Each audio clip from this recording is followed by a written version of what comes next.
Now we're going to go through, excuse me. We're going to go through a few examples. So we need to identify which trig function we're going to use, and then setting up our inverse trig and typing that into the calculator. So first we're going to try to find the measure of angle A. From angle A, I look at the two sides that are provided. I have the opposite side and the hypotenuse. Opposite and hypotenuse tells me I'm using sine.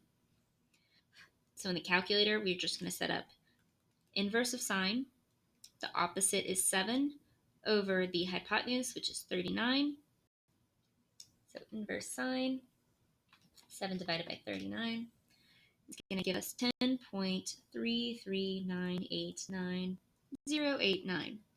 But my instructions say round to the nearest tenth when necessary. So the measure of angle A is approximately equal to 10.3 degrees.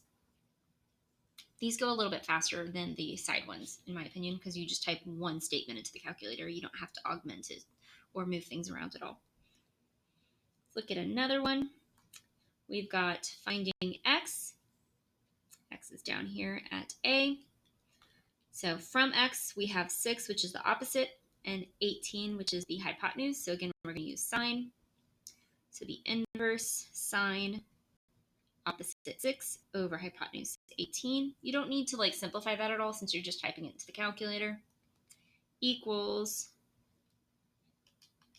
6 times 18. 19.47122.063.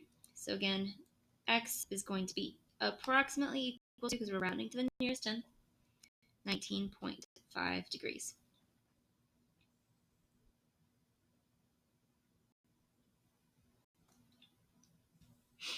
Now x here is opposite of 19 and adjacent to 22.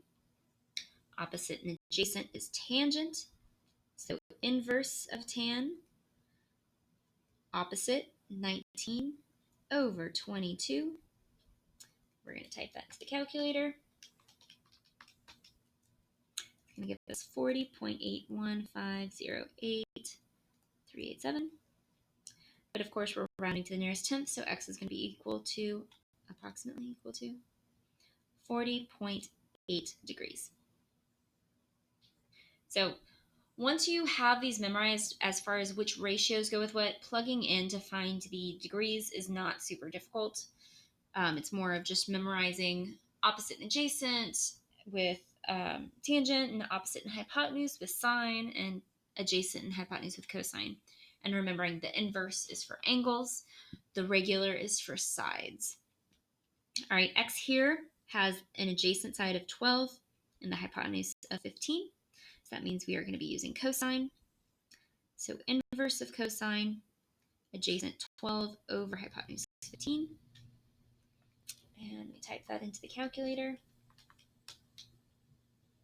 And we get 36.86989.765. So that tells me x is going to be approximately 36.9 when I round to the nearest tenth.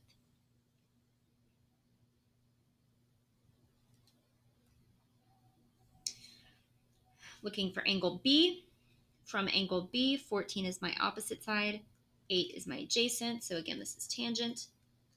So inverse of tangent, opposite 14 over adjacent 8. Type that into the calculator. We get 60.2551187. So the measure of angle B rounded to the nearest tenth is approximately 60.3 degrees. And our last example, we take a look. We've got the measure of angle E. E is provided the hypotenuse in 30 and the adjacent in 25. So that means we'll be using cosine. Inverse of cosine, adjacent 25 over hypotenuse 30. Type that into the calculator. And we get 33.55730.976. So rounded to the nearest tenth, the measure of angle E is approximately 33.6 degrees.